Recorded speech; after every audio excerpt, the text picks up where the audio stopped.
Good morning to all. Welcome to TSN school. हम पढ़ रहे हैं कक्षा 10 हिंदी की पाठ्य पुस्तक स्पर्श भाग 2 का पाठ्यक्रम। आज हम स्पर्श के पद्य भाग से पाठ 4 पढ़ेंगे। पाठ 4 में आपको एक कविता दी गई है जिसका शीर्षक है मनुष्यता। इसके कवि हैं मैथिली शरण गुप्त। इस कविता में हमने इसके पहले 2 पद पढ़े थे। इसमें सबसे पहले वाले पद में कवि हमें ये बताना चाह रहे हैं कि मनुष्य को कैसा जीवन जीना चाहिए। कवि ने बताया कि सबसे पहले तो हमें ये विचार कर लेना है कि हमारी मृत्यु निश्चित है और हमें मृत्यु से नहीं डरना चाहिए, और हमें इस प्रकार हमारी मृत्यु ऐसी हो कि लोग हमें युगों युगों तक याद करें। अगर आपकी मृत्यु अच्छी नहीं है तो आपका मरना जीना दोनों बेकार है। इसीलिए आपको अपने जीवन काल में बहुत अच्छे कार्य करने चाहिए, क्योंकि जो पशु प्रवृत्ति है वह प्रवृत्ति ऐसी होती है कि वह स्वयं अपने लिए ही कार्य करता है, लेकिन मनुष्य को इस प्रकार नहीं बनना है। अगर वह अपने लिए ही कार्य करता है तो वह पशु तुल्य माना जाता है। इसलिए कहा जा रहा है कि जो व्यक्ति दूसरों की चिंता करता है, दूसरों का उपकार करता है, दूसरों की भलाई करता है, सही मायने में असली मनुष्य वही है। इसके दूसरे पद में कहा गया है कि अगर आपकी मृत्यु सुमृत्यु है, तो हम जो लोग हैं वह युगों युगों तक आपका बखान करते हैं, और अगर आपने कोई उदार कार्य किया है तो उसकी कथा का बखान तो पुस्तकों में भी किया जाता है, यानी सरस्वती बखानती, यानी पुस्तकों में भी उनका गुणगान किया जाता है, और समस्त जो धरा है वह उनको ऋणी मानती है, और उनकी याद हमेशा इस प्रकार रहती है जैसे वह अभी भी सजीव हो। ठीक है। इसके बाद जो समस्त सृष्टि है वह उनका पूजन करती है, और वह व्यक्ति अखंड भाव से, भाईचारे की भावना से एक दूसरे को बांधे रहता है। असली मायने में वही मनुष्य। अब इसका जो तीसरा पद है वो देखिए। शुद्धार्थ रंतिदेव ने दिया करस्त थाल भी, तथा ददीची ने दिया परार्थ अस्थिजाल भी। उसी नर क्षितिज ने स्वयमास दान भी किया, सहर्ष वीर कर्ण ने शरीर चर्म भी दिया। अनित्य देह के लिए अनादि जीव क्या डरे, वही मनुष्य है जो मनुष्य के लिए मरे। अब इस पंक्तियों के माध्यम से कवि हमें क्या बताना चाह रहा है? कवि हमें कुछ महान पुरुषों के उदाहरण देते हुए उनकी महानता के बारे में बता रहे हैं, और ये हमें बताने का प्रयास करें कि उन्होंने इस प्रकार के महान कार्य किए हैं, उनकी महानता के कारण ही उन्हें आज भी याद किया जाता है। अब कवि क्या कहता है कि जो पौराणिक कथाएं हैं, जो हमारे अतीत की जो कथाएं हैं, हमारे इतिहास की जो कथाएं हैं, उन कथाओं में ऐसे ऐसे व्यक्तियों के उदाहरण हैं की भरमार है। बहुत सारी उदाहरण हमारे पास हैं जिन्होंने अपना पूरा जीवन दूसरों के लिए त्याग दिया, जिस कारण उन्हें आज भी याद किया जाता है। जैसे सबसे पहले शुद्धार्थ रतिदेव ने करस्त थाल भी दिया। जो भूख से परेशान थे रतिदेव, उन्होंने बिना किसी पछतावे के अपने हाथ में जो भोजन था उसका थाल दान कर दिया। वो खुद भूख से व्याकुल थे, लेकिन फिर भी उन्होंने अपने हाथ की थाली को दान कर दिया।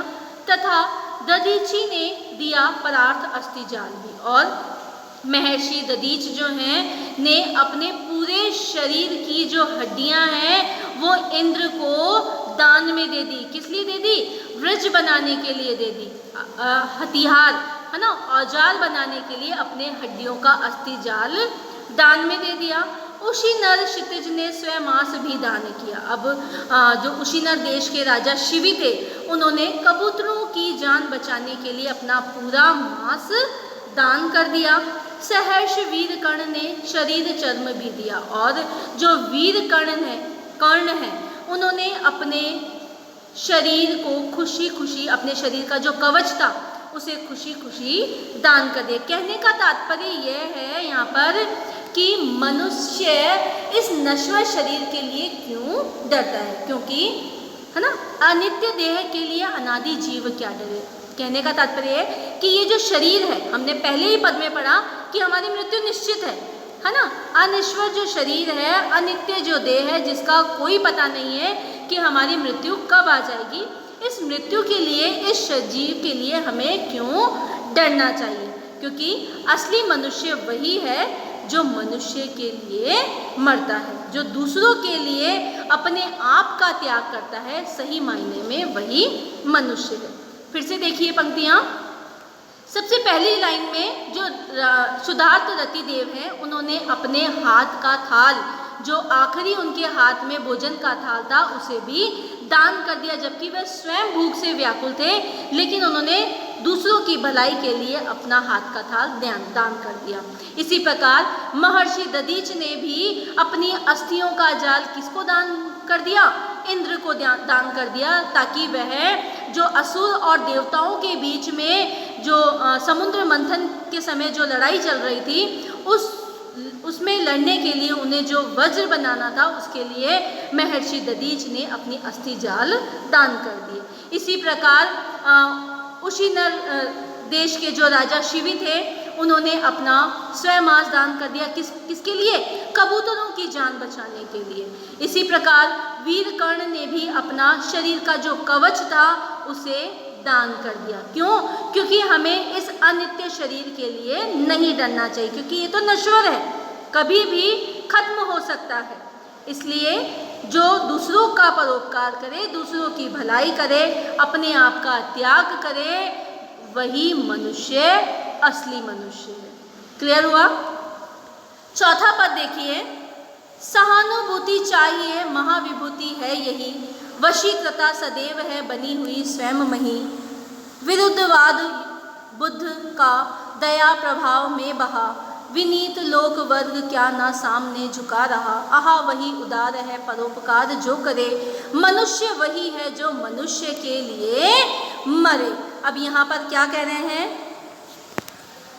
जो मैथिली शरण गुप्त जी हैं, वो क्या कहना चाह रहे हैं हमें? कि सहानुभूति चाहिए। इन पंक्तियों में महात्मा बुद्ध का उदाहरण देते हुए दया करुणा ही सबसे बड़ा धन है। महात्मा बुद्ध का उदाहरण इन पंक्तियों में हमें महात्मा बुद्ध का उदाहरण देते हुए हमें बता रहे हैं कि दया और करुणा करना ही सबसे बड़ा धन बताया गया। उन्होंने क्या कहा है कि मनुष्य के मन में दया करुणा का भाव होना चाहिए, यही सबसे बड़ा धन है। स्वयं ईश्वर भी ऐसे लोगों का साथ देते हैं जो दया करुणा करते। सहानुभूति चाहिए महाविभूति है यही, वशीकृता सदैव है बनी हुई स्वयंमयी। मतलब अगर आप दूसरों पर दया करते हैं तो वही व्यक्ति महान है, और ईश्वर ने भी उन्हीं लोगों का साथ दिया है।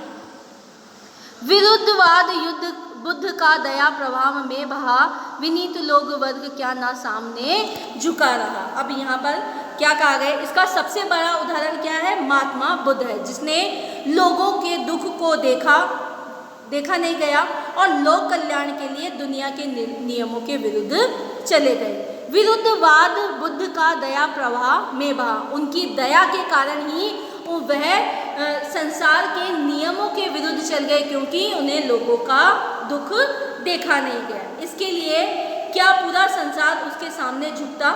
अर्थात उनके दया भाव व परोपकार के कारण आज भी उनको याद किया जाता है। क्या कि मतलब उन्होंने जो दया भाव लोगों के प्रति दिखाया, क्या लोग उनके सामने झुके? नहीं झुके हैं। उनका जो परोपकार था, उनका जो दुख था, लोगों के सामने उन्होंने जताया और समाज के नियमों के विरुद्ध गए। फिर भी उन नियमों के विरुद्ध जाने के बाद भी लोग आज भी उनको याद करते। क्या लोक वर्ग ना सामने झुका रहा? क्या लोक वर्ग उनके सामने नहीं झुका? उनको आज भी याद किया जाता है और उनकी पूजा की जाती है। आहा वही उदार है जो परोपकार, क्योंकि वही उदार व्यक्ति है जो दूसरों की भलाई करता है, दूसरों को परोपकार करता है। वही मनुष्य है जो मनुष्य, क्योंकि असली मनुष्य वही है जो मनुष्य के लिए मरता है। एक बार फिर से देख लिए। सहानुभूति चाहिए महाविभूति है ये। अगर आप दूसरों को सहानुभूति देते हैं तो यही आपका सबसे बड़ा महान गुण है। वशीकृता सदैव है बनी हुई स्वयं, क्योंकि सबसे बड़ा धन ही यही, और ईश्वर भी उन्हीं लोगों का कल्याण करता है जो दूसरों की सहायता करते हैं। विरुद्धवाद बुद्ध का दया प्रवाह में बया, मतलब भगवान बुद्ध का उदाहरण देते हुए कवि यहाँ पर बता रहे हैं कि लोगों को दुखी देखकर वे समाज के नियमों के विरुद्ध जाकर उन्होंने अपना कार्य किया, फिर भी उनके विरुद्ध, नियमों के विरुद्ध जाने के बाद भी आज का जो लोक वर्ग है उनके सामने झुका। इसीलिए क्यों झुका? क्योंकि उन्होंने लोगों की भलाई की, परोपकार किया। इसलिए सही मायने में वही असली मनुष्य है। तीसरा अगला पद देखिए, रहो ना भूल के कभी मधाद तुच्छ वित्त में, सनाथ जान आपको करो ना गर्व चित्त में। अनाथ कौन है यहाँ त्रिलोकनाथ साथ है, दयालु दीन बंधु के बड़े विशाल हाथ हैं। अतीत भाग्यहीन है अधीर भाव जो करे, वही मनुष्य है जो मनुष्य के लिए मरे। अब आगे की पंक्तियों में कवि क्या कहना चाह रहा है? रहो ना भूल के मधाद तुच्छ वित्त में। इन पंक्तियों में कवि कहता है कि संपत्ति पर कभी भी आपको घमंड नहीं करना चाहिए, और सनाथ जान आपको करो ना गर्व चित्त में। और आप ये मत समझो कि आपके सर पर बड़े बूढ़ों का साया है, तो इस प्रकार का गर्व भी आपको अपने चित्त में, या चित्त मतलब अपने मन में नहीं करना चाहिए। अनाथ कौन है यहाँ त्रिलोकनाथ साथ, यहाँ पर कोई भी अनाथ नहीं है, किसी को अनाथ नहीं समझना चाहिए, क्योंकि ईश्वर सबके साथ है। दयालु दीन बंधु के बड़े विशाल हाथ हैं। इसलिए भूल कर भी कभी भी अपनी संपत्ति पर, अपने यश पर घमंड नहीं करना चाहिए। और इस बात पर भी हमें घमंड नहीं करना चाहिए कि हमारे साथ हमारे अपनों, क्योंकि कवि ने कहा है कि कौन सा व्यक्ति यहाँ अनाथ है, सबका साथ तो ईश्वर देने वाला है, वह बहुत दयालु है। ठीक है, इसलिए दयालु दीन बंधु के बड़े विशाल हाथ हैं, उनके जो हाथ हैं वो सबके ऊपर है, इसलिए कोई भी यहाँ पर अनाथ नहीं। अतीव भाग्यहीन है अधीर भाव जो करे, वही मनुष्य है जो मनुष्य। अब कवि यहाँ पर क्या कहना चाह रहे हैं कि वह व्यक्ति भाग्यहीन है जो इस प्रकार का उतावलापन रखता है, या बहुत जल्दी जल्दी अपने कार्य को पूर्ण करता है, क्योंकि वही व्यक्ति, वही मनुष्य व्यक्ति कहलाता है जो सब चीज़ों से ऊपर उठकर कार्य करता हो। एक बार फिर देख लीजिए पंक्तियाँ। सबसे पहली पंक्ति में तो कहा गया है कि हमें हमारी संपत्ति पर कभी भी घमंड नहीं करना चाहिए, और हमें यह भी नहीं सोचना चाहिए कि हमारे ऊपर अपनों का साया है, हमारे ऊपर अपनों का साथ है, क्योंकि अनाथ यहाँ पर कोई भी नहीं है। हमें इस बात का कभी गर्व नहीं करना चाहिए, क्योंकि जो त्रिलोकनाथ है, जो ईश्वर है, वो सबके साथ है। यहाँ पर कोई अनाथ नहीं है। ठीक है, ईश्वर का साथ सबके साथ, वे बहुत ही दयावान हैं, और उनके विशाल हाथ, उनके हाथ सबके ऊपर है। और जो व्यक्ति भाग्यहीन व्यक्ति वह है जो बड़ा उतावलापन रखते हैं। इसलिए कवि यहाँ पर क्या कह रहा है, असली मनुष्य वही है जो मनुष्य के लिए मरता हो। धन्यवाद।